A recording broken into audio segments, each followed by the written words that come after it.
1 Coríntios, capítulo de número 2, versos de 1 a 5. O texto diz assim: Irmãos, quando estive com vocês anunciando-lhes o mistério de Deus, não o fiz com ostentação de linguagem ou de sabedoria, porque decidi nada saber entre vocês, a não ser Jesus Cristo e este crucificado. E foi em fraqueza, temor e grande tremor que eu estive entre vocês. A minha palavra e a minha pregação não consistiram em linguagem persuasiva de sabedoria, mas em demonstração do Espírito e de poder, para que a fé que vocês têm não se apoiasse em sabedoria humana, mas no poder de Deus. Vamos orar mais uma vez? Pai, nós estamos diante do Senhor. Sabemos, ó Pai, que a Tua palavra nos ensina a prestar um culto que te agrada e que ela, ó Pai, nos chama a atenção de diversas coisas.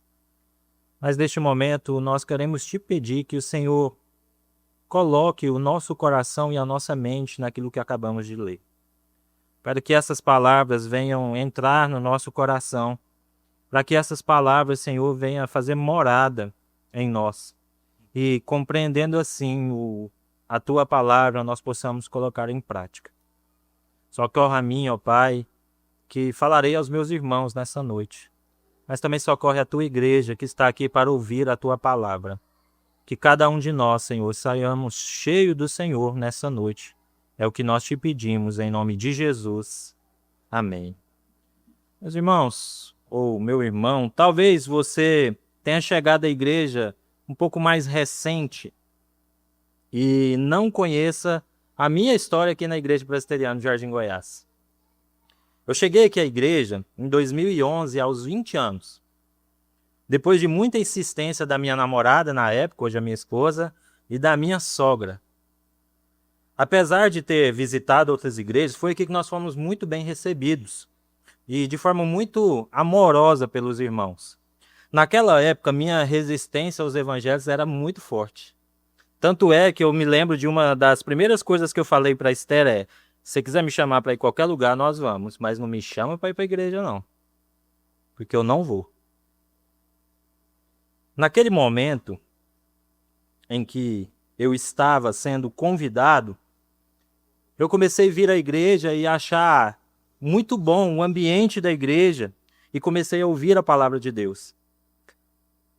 E num determinado tempo a fé chegou ao meu coração e por meio do discipulado de um presbítero na época e com a ajuda de vários irmãos, eu compreendi o evangelho. Naquele momento, eu ainda não podia me tornar membro da igreja, porque eu e a Esther nós não éramos casados. À medida que a minha fé fortalecia e eu confiava, colocava a minha vida diante do Senhor, os irmãos na época me orientaram: Rafael, você precisa resolver essa situação. A igreja ela nos ajudou com a documentação na época, com o casamento e com a cerimônia. E em 13 de julho de 2013, aonde fica aquelas ambulâncias ali, onde a igreja era, eu e a Esther nos casamos. E em agosto do mesmo ano eu fui batizado. Foi nesta igreja que eu conheci o Evangelho de Jesus Cristo. Também foi aqui que fui amparado em momentos de muita dificuldade. Eu passei por dificuldades financeiras, eu perdi o emprego e em tantas outras situações difíceis que a igreja me ajudava a cada dia. Um ano após meu batismo, em 2014, eu fui eleito a primeira vez como diácono. E eu servi a igreja nessa função durante 10 anos. Desde muito cedo, meu coração foi levado a almejar o ministério. Eu desejava o ministério. Embora por medo, muitas vezes eu fugia desse desejo no meu coração. A minha grande luta era pensar como é que eu, que conhecia a fé aqui na igreja, e enfrento tantos desafios, minha família era grande, tinha necessidade de sustento e dificuldades para encontrar tempo para estudar, eu poderia ser vocacionado por Deus. Se aqui mesmo nós temos pessoas muito mais capazes e com condições muito melhores para se dedicar ao ministério, como você conhece bem a Igreja Presbiteriana de Jardim Goiás, Deus nos dotou com muita gente talentosa e gente que ama a Deus de verdade e que conhece muito sobre a palavra de Deus. Meus irmãos, eu realmente acredito que eu era um candidato improvável para o ministério. Mas Deus não apenas foi direcionando e me apertando de todos os lados, a ponto de eu sofrer um acidente de moto e uma irmã perguntar para mim: você quer que Deus te quebra todinho para você ir para o seminário? Mas no tempo determinado por Ele, eu fui para o seminário. Mas Deus não só mudou o meu coração.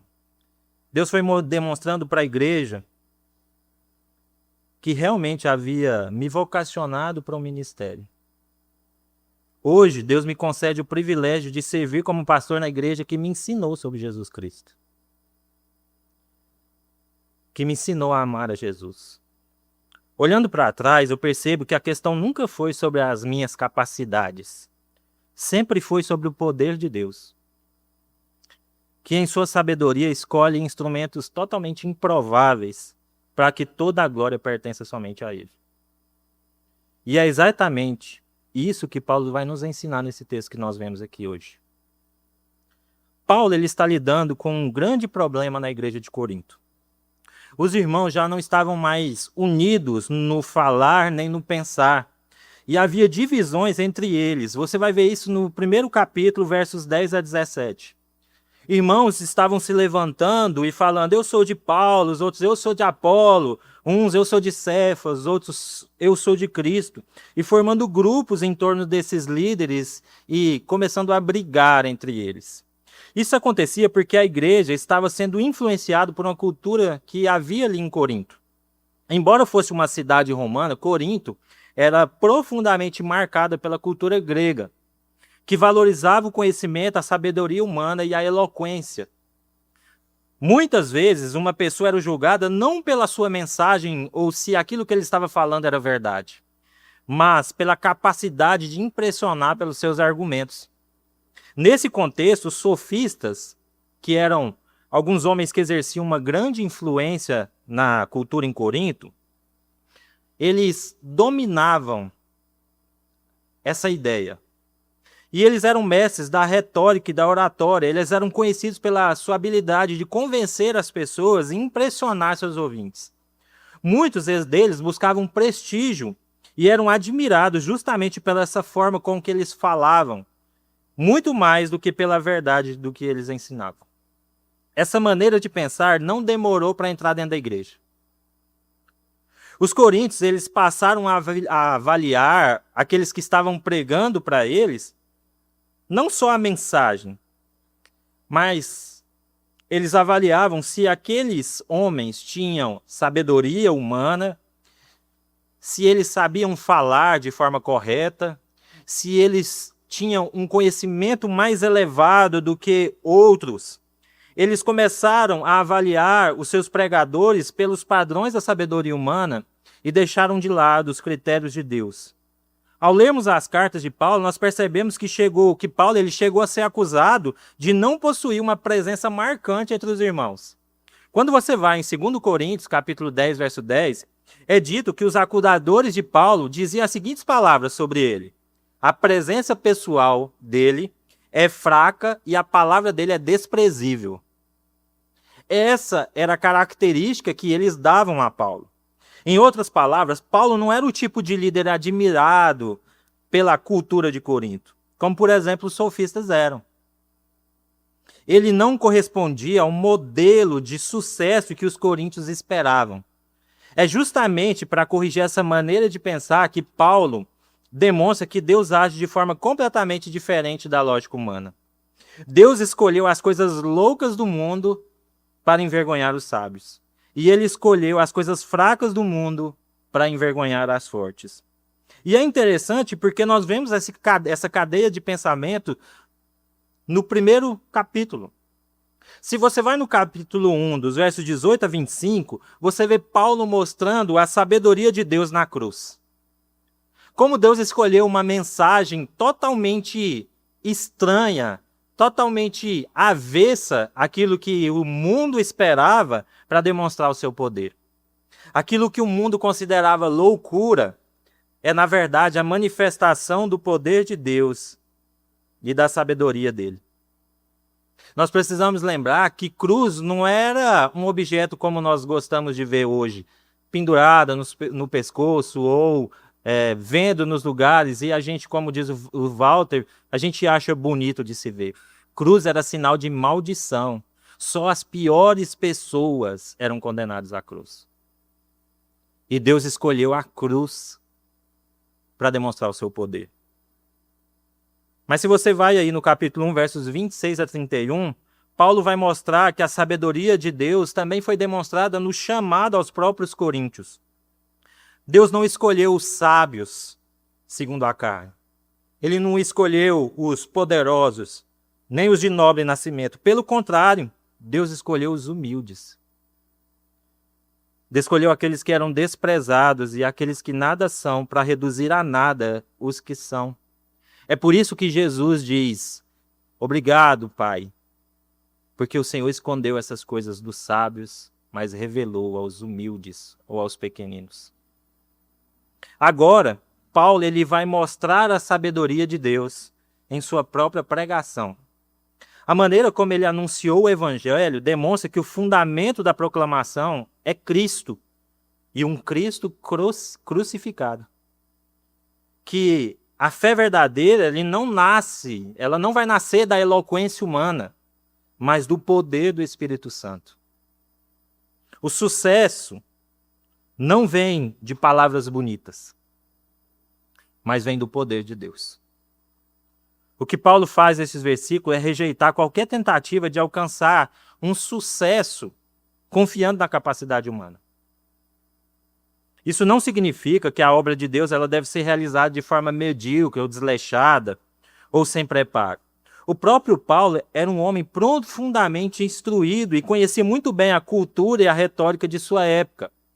Paulo ele era versado no conhecimento. O que ele rejeita é colocar a sabedoria humana dos sofistas como fundamento da pregação do evangelho.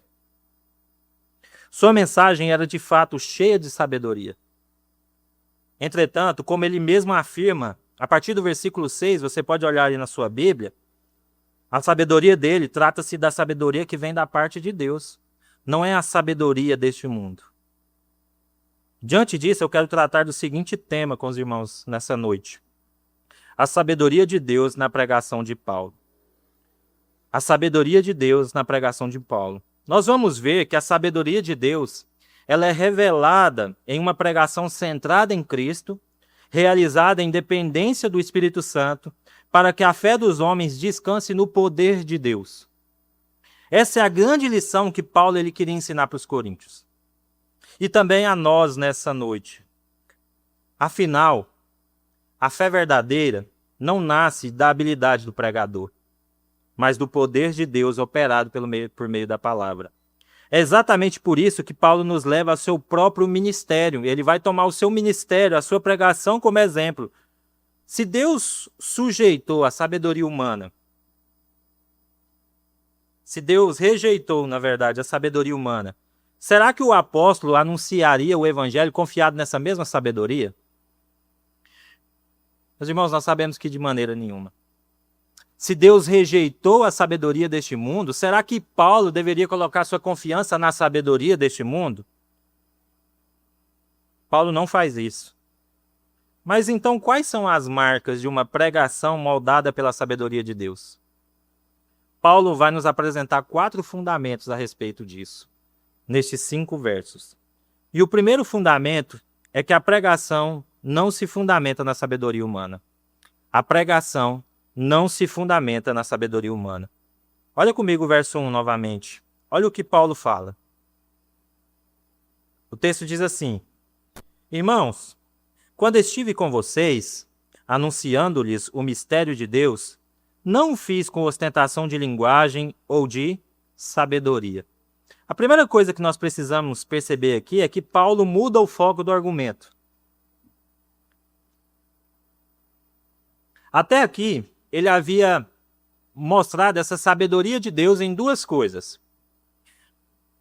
Ele mostra que Deus foi sábio na cruz, algo que era escândalo, mas ele vai mostrar que Deus também foi sábio ou a sabedoria dele, ao chamar os próprios coríntios, que eram pessoas que nós não acreditaríamos que seriam convertidas. Agora, ele passa a usar a si mesmo como exemplo. E aí, por causa da tradução que nós temos, nós não conseguimos ver a ênfase de Paulo fazendo essa mudança. Mas se nós fôssemos traduzir de forma literal esse versículo 1, ele ficaria assim: E eu, quando fui até vocês, irmãos, não fui com superioridade de palavra ou de sabedoria, anunciando-lhes o mistério de Deus. Paulo faz questão de tirar o foco dos coríntios e passar o foco para ele mesmo.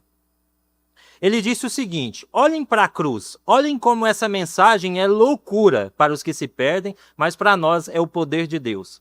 Olhem para os coríntios, olhem para vocês mesmos. Vocês não foram chamados sábios ou instruídos, mas Deus chamou os humildes.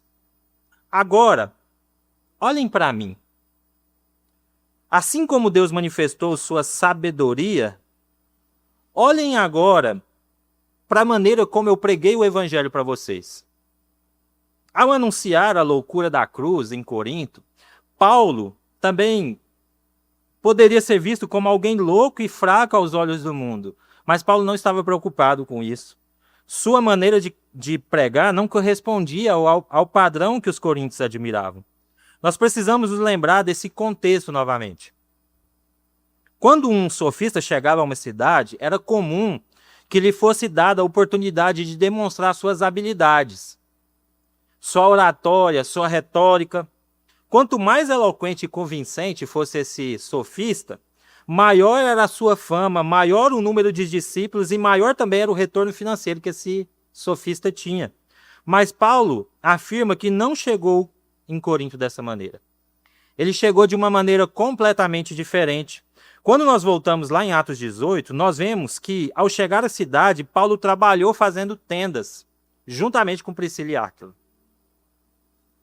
Aos sábados, Paulo ele pregava na sinagoga, e quando seus companheiros de viagem chegaram, Silas e Timóteo, Paulo ele passou a dedicar integralmente à proclamação do evangelho, testemunhando tanto a judeus como aos gregos que Jesus era o Cristo. Percebe uma coisa aí no texto que é interessante. Paulo fala que ele anunciava o mistério de Deus.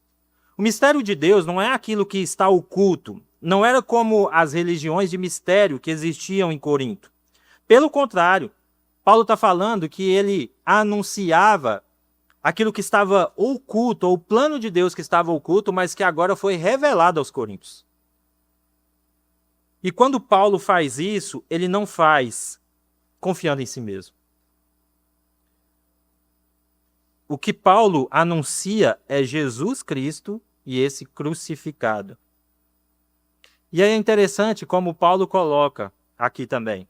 Ele fala que quando anunciou esse mistério, não fez com superioridade de palavra nem de sabedoria. E essas duas expressões resumiam o método que tanto os coríntios queriam ouvir, quanto os sofistas usavam.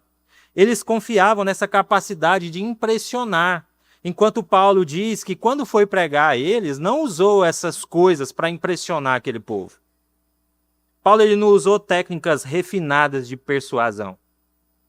Paulo rejeita expressamente esse caminho de tentar convencer as pessoas com a sua própria sabedoria. Winter, que é um dos comentaristas a respeito de 1 Coríntios, ele fala que Paulo rejeitou qualquer possibilidade de identificação com esses sofistas em busca de discípulos. Sua mensagem era só uma, ou fixa e fundamentada em só uma coisa: Jesus Cristo e este crucificado.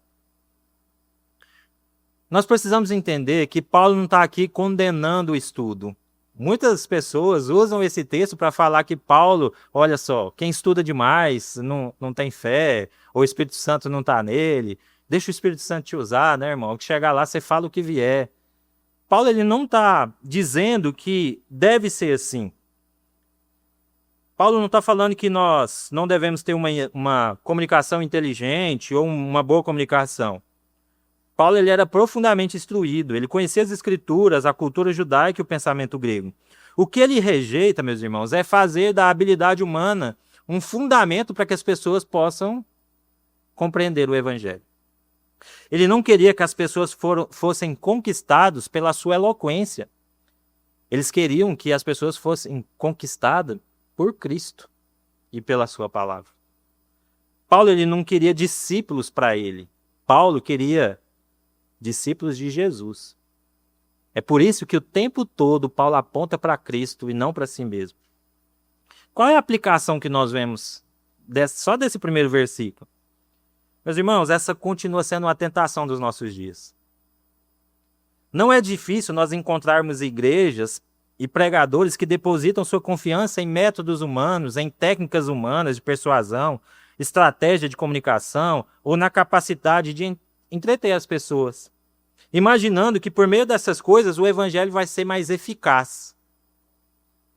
É claro que não há problemas em sermos organizados, estudarmos, buscarmos ter uma boa comunicação, uma palavra com clareza. Nós precisamos entender que os discípulos foram bem preparados por Jesus Cristo. O problema começa quando nós colocamos nossa confiança em questões humanas, achando que a capacidade do homem é que vai fazer com que as pessoas elas conheçam a Jesus. A teologia reformada ela sempre enfatizou os meios de graça instituídos por Deus, especialmente a palavra de Deus e a fiel pregação dessa palavra. Nós sabemos que elas são suficientes para cumprir o propósito do Senhor. É Deus quem chama, é Deus quem regenera e produz fé no coração daqueles que ouvem. O pregador planta e rega, mas quem dá o crescimento? Deus é quem dá o crescimento. Por isso, a pergunta que nós devemos fazer não é como nós podemos tornar o evangelho mais atraente para as pessoas. A pergunta que nós devemos fazer é: quando nós estamos anunciando o evangelho, nós estamos falando fielmente dele para aqueles que nos escutam? Ao mesmo tempo, essa exortação não é apenas para quem prega ou para quem está falando de Jesus. Também é para quem ouve. Assim como os coríntios, nós podemos ser tentados a avaliar uma pregação pelo carisma do pregador. Achar que, pela sua eloquência ou pela sua capacidade de emocionar as pessoas, se é um bom pregador ou ele não é um bom pregador. Mas a pergunta mais importante sempre será: Cristo é anunciado com fidelidade? A palavra de Deus ela é exposta corretamente aos meus ouvidos quando eu estou ouvindo alguém? Uma igreja saudável, meus irmãos, não é formada por pessoas fascinadas por grandes pregadores. Uma igreja saudável é feita por homens e mulheres cuja fé descansa no poder de Deus revelado em Cristo Jesus. Mas muitos, meus irmãos, têm colocado seu coração nessas experiências humanas. Se o pregador é um bom pregador, ele é um bom pregador pela sua fala, a sua eloquência, a sua capacidade de trazer histórias e demais coisas. Sendo que nós deveríamos olhar e falar: qual é a mensagem que esse pregador está falando? Ele precisa falar sobre Cristo e a sua palavra. O que nos leva ao segundo fundamento da pregação de Paulo aqui, que está no versículo de número 2. Ele diz que a pregação é centrada em Cristo crucificado. Olha o que o verso 2 diz: porque decidi nada saber entre vocês, a não ser Jesus Cristo e este crucificado. Paulo agora explica o porquê, ao anunciar esse mistério de Deus, não utilizou ostentação de linguagem nem de sabedoria humana. O versículo começa aí com essa explicação. Por quê? Mostrando que ele estava fundamentando o porquê que ele não usou essas coisas. A razão de sua maneira de pregar estava em uma decisão consciente. Essa palavra que nós vemos aí, o verbo decidir, ele pode ser traduzido também como julguei. A ideia é de alguém que parou para refletir cuidadosamente e tomou uma decisão.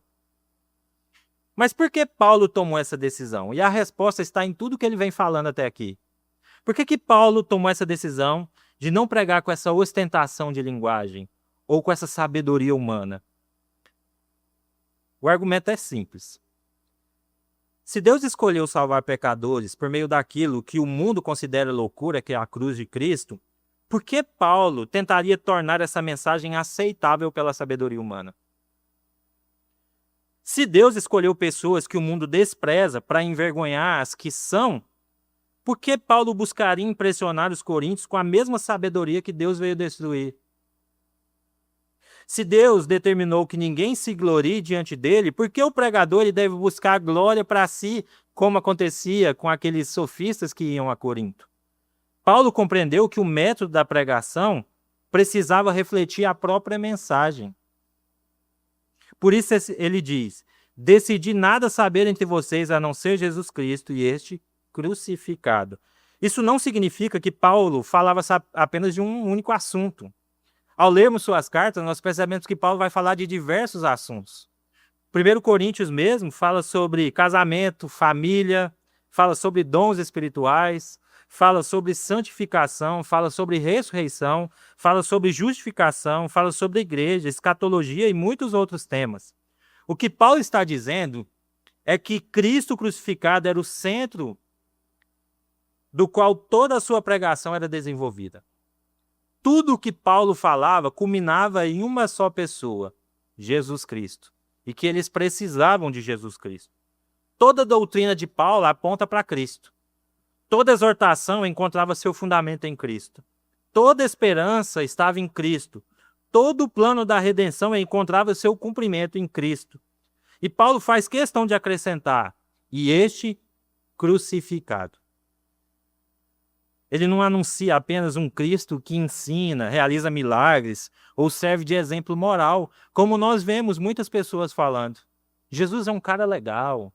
Jesus é alguém de moral elevada. Paulo ele não falava somente que Cristo era uma pessoa boa. Paulo falava de um Messias crucificado. Um Messias que morreu em nosso lugar. Um Messias que levou sobre si a ira de Deus pelos nossos pecados. Um Messias que realizou na cruz a obra suficiente para reconciliar os pecadores com Deus. Era justamente essa mensagem que escandalizava os judeus e parecia loucura para os gentios. Mas era também essa mensagem que Deus escolheu para salvar aqueles que creem. Por isso, Paulo não permitiria que qualquer coisa obscurecesse a cruz de Cristo.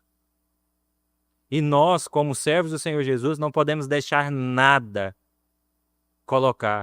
ser colocado acima da cruz de Cristo.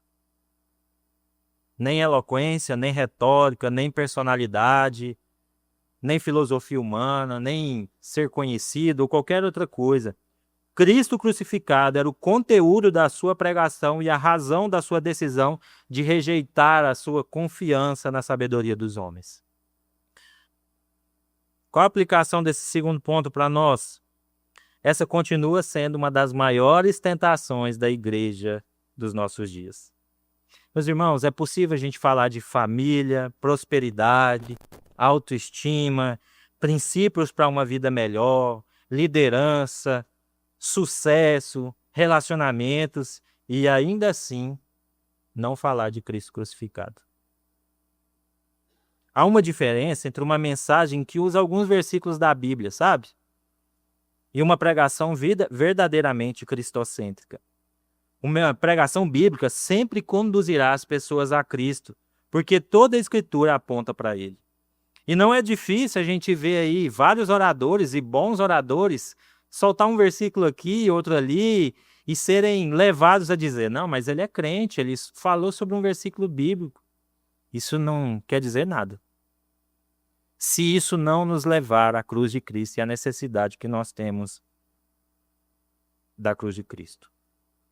A igreja, meus irmãos, não precisa de mensagem que motive ela e que a gente saia aqui para segunda-feira totalmente motivado de como as coisas vão ser melhores, como as coisas vão acontecer, vão ser boas a partir daqui.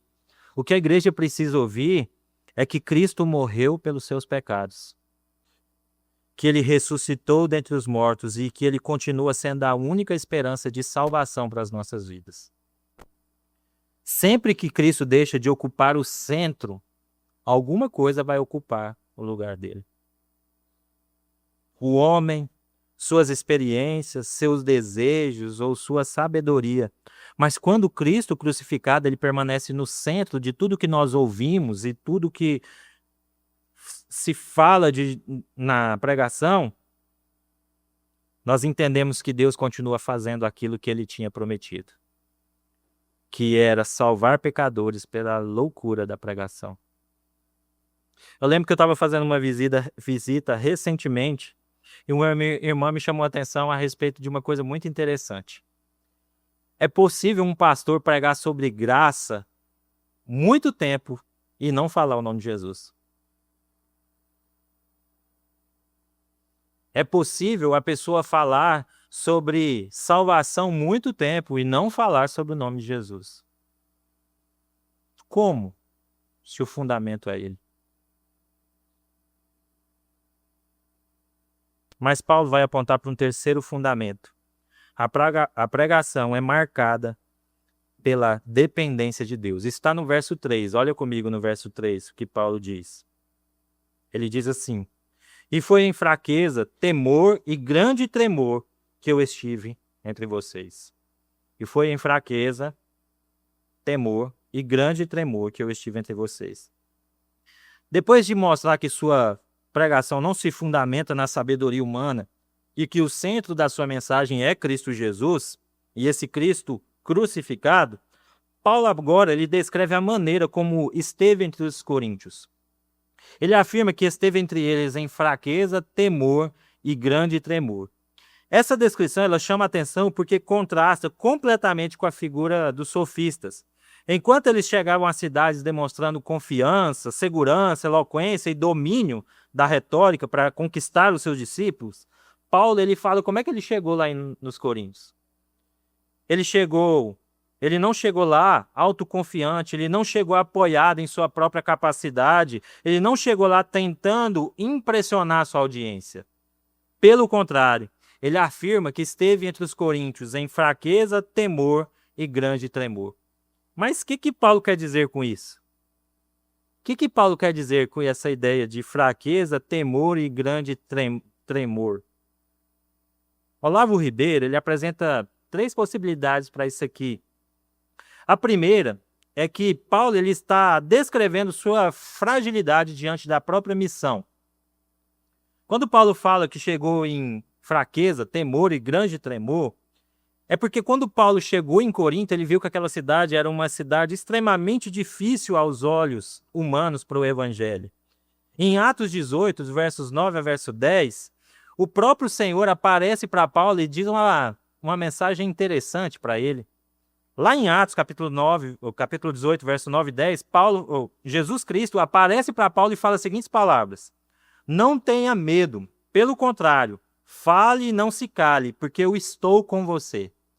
Por que Jesus falaria para Paulo para ele não ter medo? Provavelmente, ele estava com medo. Essa exortação mostra porque, por alguma razão, Paulo sentia intimidado quando ele chegou em Corinto. Assim, a sua fraqueza, temor e grande temor poderia expressar essa sua consciência de uma enorme responsabilidade que ele tinha, que era pregar numa cidade em que o contexto era totalmente estranho, humanamente estranho ao evangelho. Uma segunda possibilidade entende que a expressão aqui não se refere a medo dos homens. Paulo estava com medo de Deus. Como assim medo de Deus? Em várias passagens da Escritura, temor e tremor descrevem uma atitude de profunda reverência diante do Senhor. Paulo sabia que havia recebido uma mensagem divina e que ele precisava proclamar essa mensagem e que ele prestaria contas caso ele não proclamasse essa mensagem. Paulo aqui está com medo de não ser fiel à proclamação do evangelho.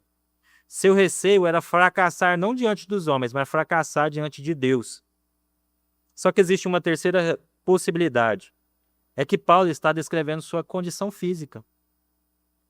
Quando nós vamos ler outras cartas, nós vemos que Paulo ele fala sobre suas enfermidades, suas limitações corporais. Tanto é que nós acreditamos que aqueles espinhos na carne que Paulo fala são, na verdade, enfermidades. E quando Paulo fala que chegou em fraqueza, temor e grande tremor, e a palavra fraqueza também significa doença, é que Paulo chegou na cidade de Corinto doente, fraco. E durante o seu ministério ele continuou a pregar. Embora a gente não possa afirmar com absoluta certeza qual dessas três é, e também nós não dizemos que elas se excluem mutuamente, é perfeitamente possível que Paulo estivesse enfrentando limitações físicas, ele estivesse doente, ele sentisse o peso da responsabilidade de pregar o evangelho e, ao mesmo tempo, ele experimentasse a dificuldade de anunciar o evangelho em uma cidade que aparentemente não receberia o evangelho. Mas nós devemos perceber que o objetivo de Paulo aqui não é despertar essa nossa curiosidade sobre a condição emocional, física ou o que Paulo passava lá. O princípio que Paulo quer mostrar aqui é outro. Paulo quer mostrar que a sua confiança ao pregar nunca teve nele mesmo. Sua fraqueza evidenciava que o sucesso do evangelho não dependia da sua capacidade, da sua personalidade ou da sua eloquência. Dependia do poder de Deus. Meus irmãos, essa sempre foi a maneira como Deus agiu ao longo da história. Nas Escrituras, por diversas vezes, Deus chama os homens, e quando Ele chama os homens eles são conscientes das suas limitações. Moisés disse que não sabia falar, lembra? Jeremias disse que era um imaturo ou apenas uma criança. Isaías reconheceu que era um homem de lábios impuros diante do Senhor. Mas quando Deus disse quem nós vamos enviar, ele se levanta e diz: envia-me a mim. Gideão, ele se considerava o menor da casa do seu pai. Ele diz para Deus: Senhor, como eu vou livrar Israel das mãos dos midianitas se eu sou da menor tribo? Meu pai é o menor dessa tribo e eu sou o menor da casa do meu pai. Sabe que que Deus responde para ele? Vai nessa tua força. Todos reconhecem sua insuficiência. E Deus fez exatamente isso para que ficasse evidente que o resultado não vem da força humana. O resultado da pregação não vem do quanto nós somos capazes de influenciar e demonstrar sabedoria, mas vem do poder daquele que envia quem ele chama. Paulo, ele compreendeu essa verdade, por isso sua fraqueza não era um obstáculo para o ministério. Era o cenário onde Deus manifestava o seu poder. Como nós aplicamos isso para nós? Existe um peso muito grande no serviço cristão.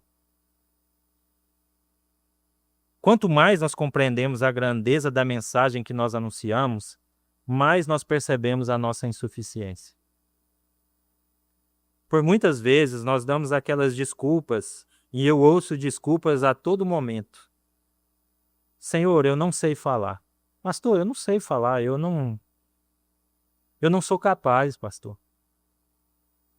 Eu não sou digno.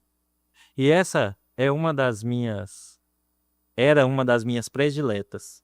Senhor, eu não sou digno. Como é que eu posso ser um pastor se eu passo tanta dificuldade, Senhor? Senhor, eu não sou digno. Ou a gente olha, e essa também eu gostava. Há pessoas muito melhores do que eu. Por que eu, Senhor? Por que eu? Talvez alguns pensem que Deus só pode usar pessoas extremamente talentosas, eloquentes ou experientes.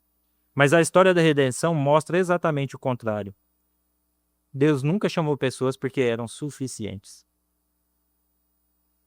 Eu lembro que, quando estava perto de ir para o seminário, veio na nossa igreja 2 irmãos, a Mônica e o Agripino. E a grande dúvida que eu tinha sobre a vocação era justamente essa. Senhor, eu não vou ser suficiente para essa obra.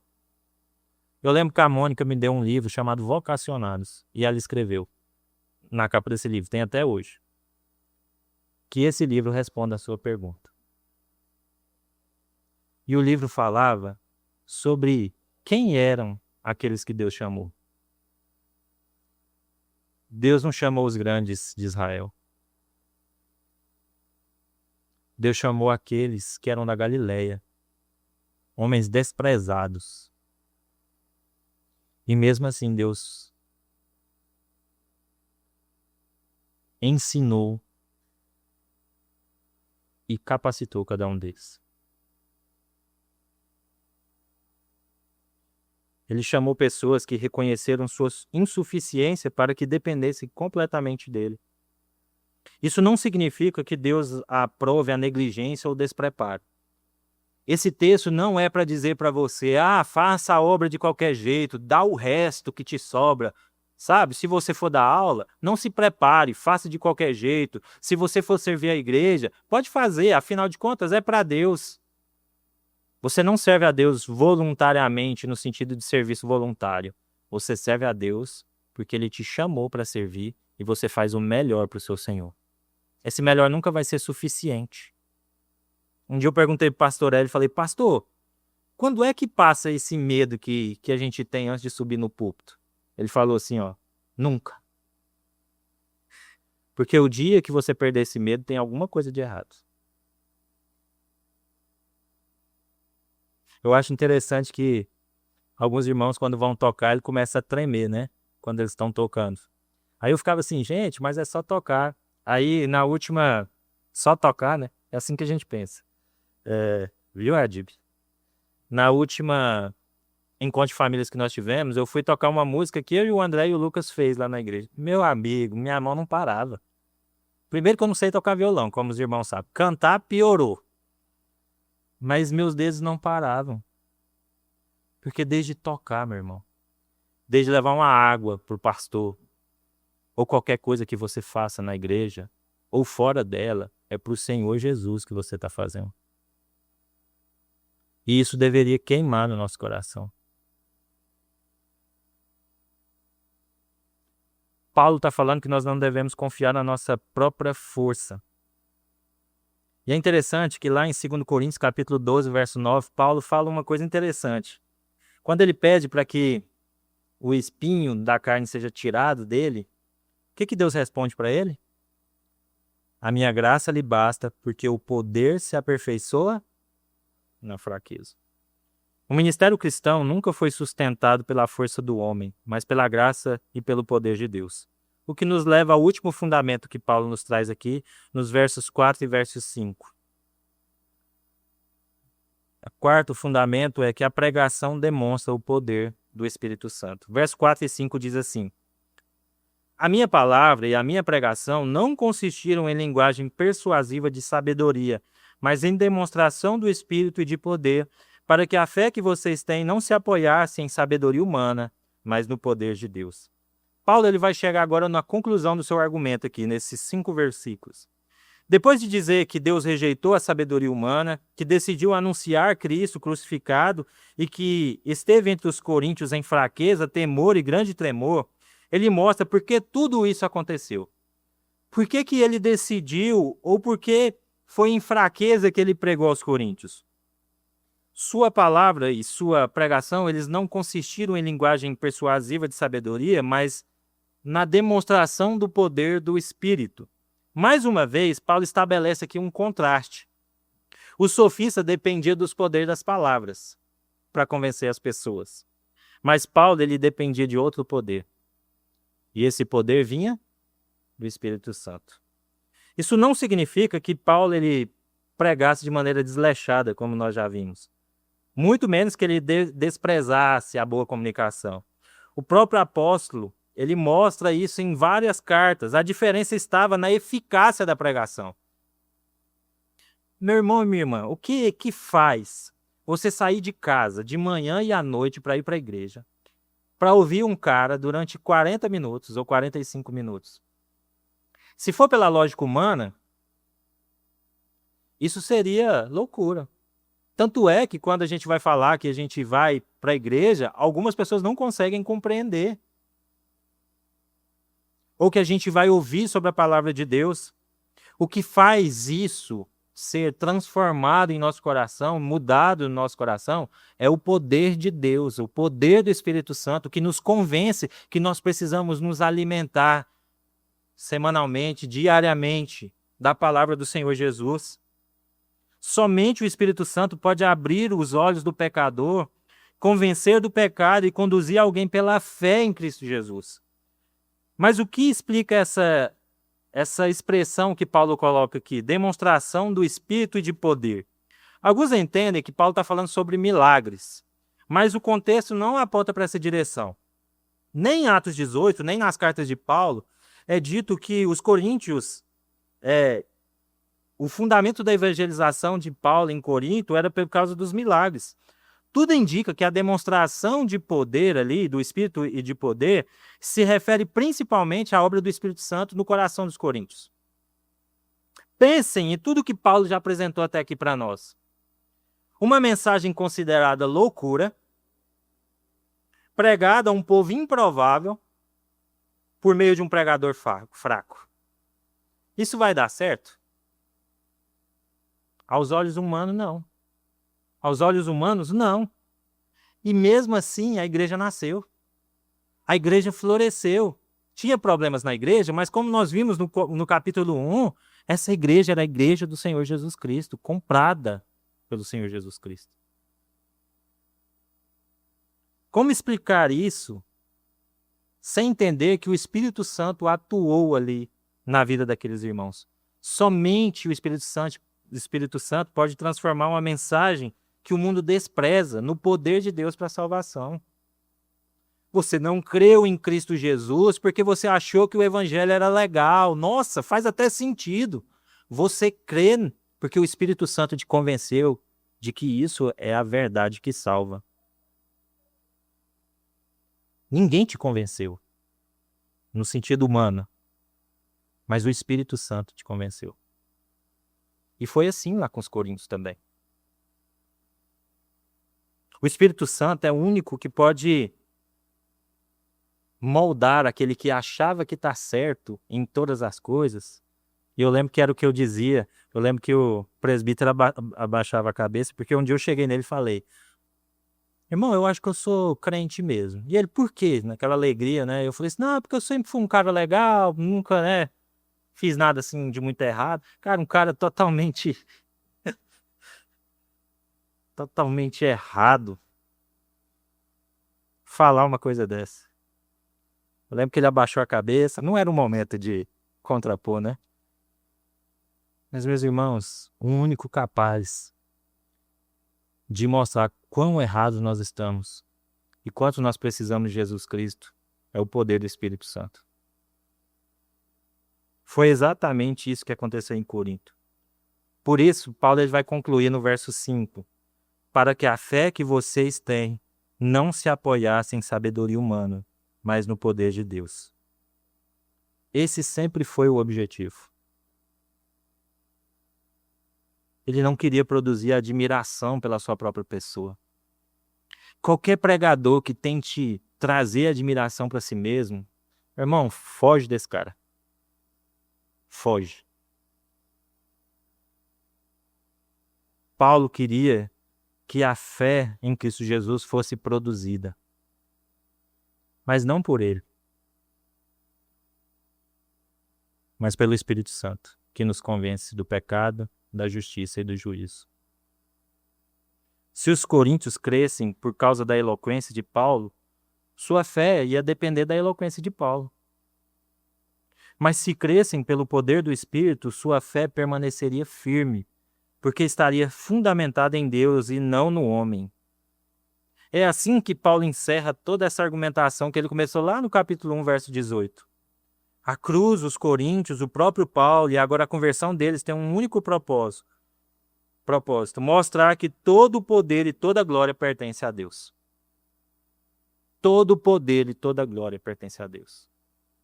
É interessante que já foi dito isso aqui, mas toda vez que o pastor Sérgio vai orar junto com aqueles que estão escalados para ministrar aqui, ele fala, nós estamos aqui para glorificar a Deus. Quando nós estamos em culto, se existe evidência em qualquer outra pessoa que não seja Jesus, nós estamos fazendo errado.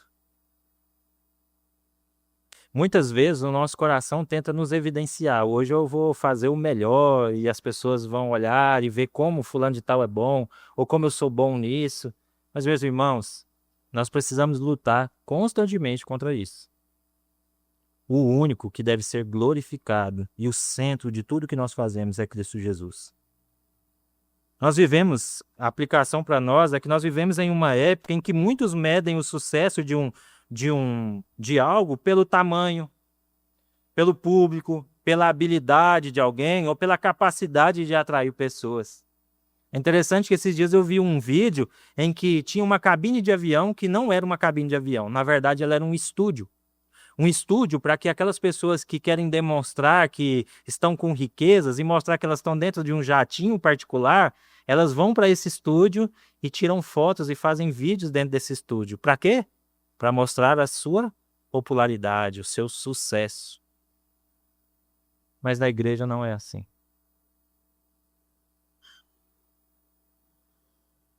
Não é difícil, meus irmãos. Nós vemos ministérios inteiros construídos em torno de uma personalidade de um líder. Mas quando esse líder cai, abandona a fé ou perde a sua influência, muitas pessoas se afastam juntamente com ele.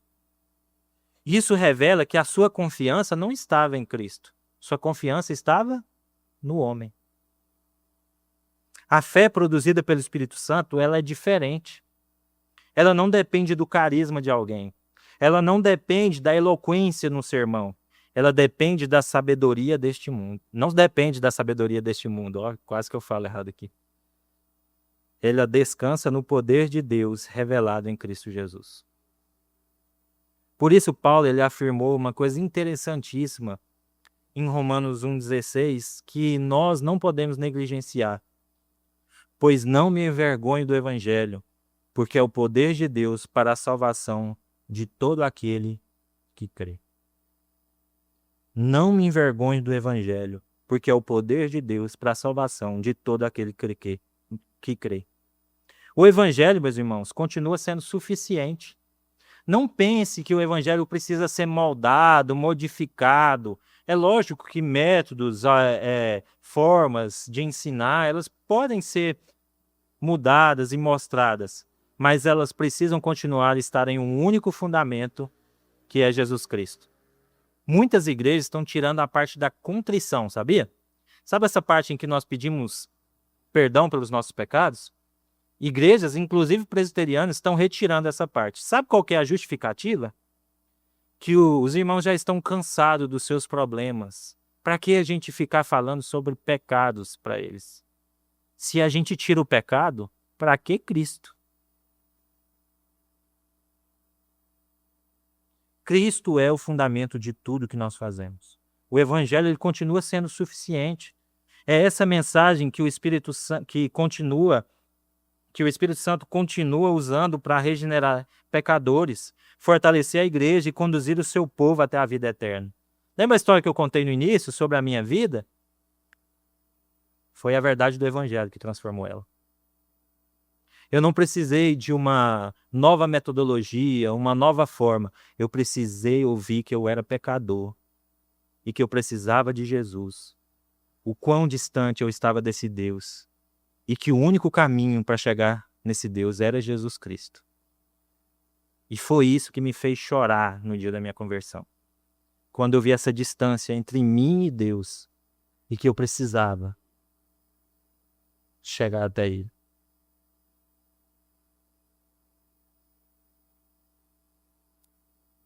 Qual a conclusão que nós chegamos? Paulo termina essa sessão mostrando aos coríntios que suas divisões eram vazias e sem sentido. Muitas vezes a igreja se divide em torno de líderes, achando, mas o pregador tal é melhor, o pregador tal é melhor. Meus irmãos, nós não somos concorrentes. Nós estamos falando de um mesmo Senhor, de uma mesma salvação. Você não vai ser salvo porque você está na igreja tal, com o pregador tal. Você vai ser salvo por causa de Cristo Jesus. Um Cristo que era loucura para as outras pessoas, mas para nós agora é o poder de Deus. Por que isso aconteceu? Por causa do poder do Espírito Santo. Não é a eloquência de homens que vai fazer com que você ache que o evangelho é algo legal ou melhor. O que vai fazer você mudar, ser transformado, receber uma nova vida é o Espírito Santo. Essa briga entre os coríntios estava revelando que eles ainda não compreendiam o evangelho. Se Deus escolheu uma mensagem que o mundo considera loucura, uma mensagem um povo improvável e uma pregação marcada pela fraqueza, como é que a gente pode colocar nossa confiança em homens? Homens caem, homens erram. Se nossa fé estiver alicerçada nesses homens, eles cairão. E nós cairemos junto com eles.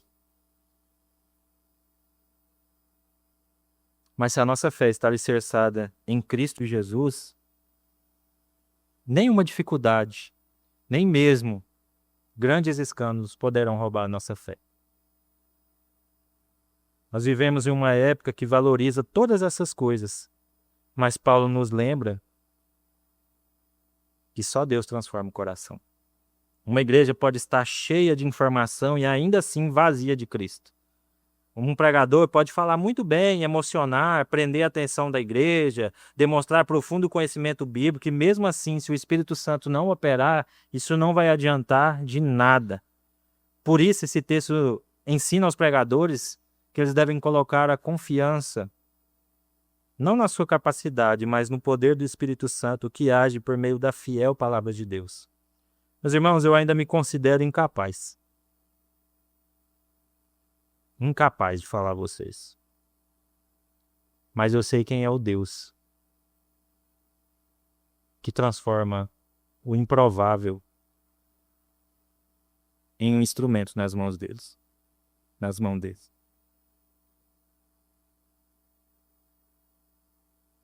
Esse texto também ensina a igreja que sua fé não pode estar firmada em ninguém a não ser Cristo Jesus.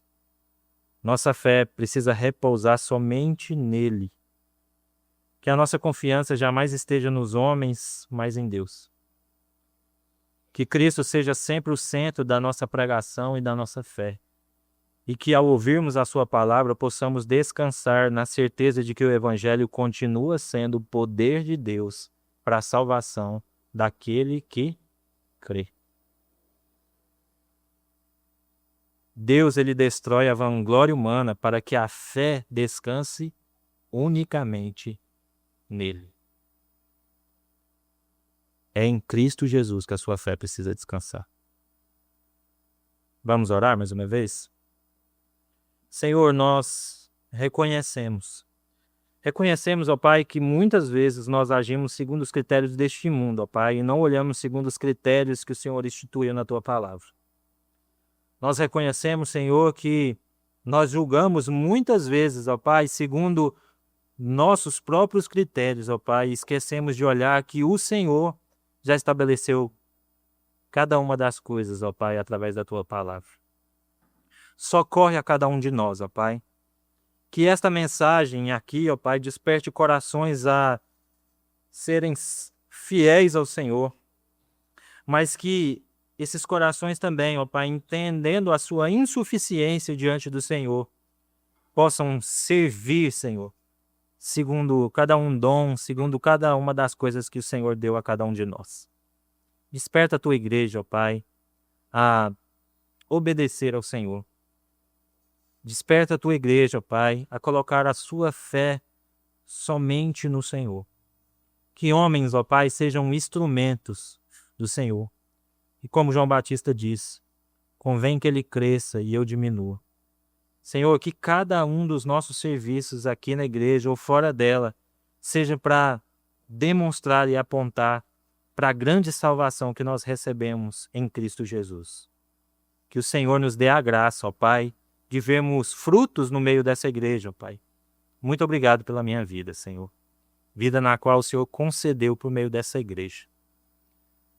Que nós possamos ver esses frutos, ó Pai, frutificando e fazendo discípulos, Senhor, para a Tua graça e para a Tua glória.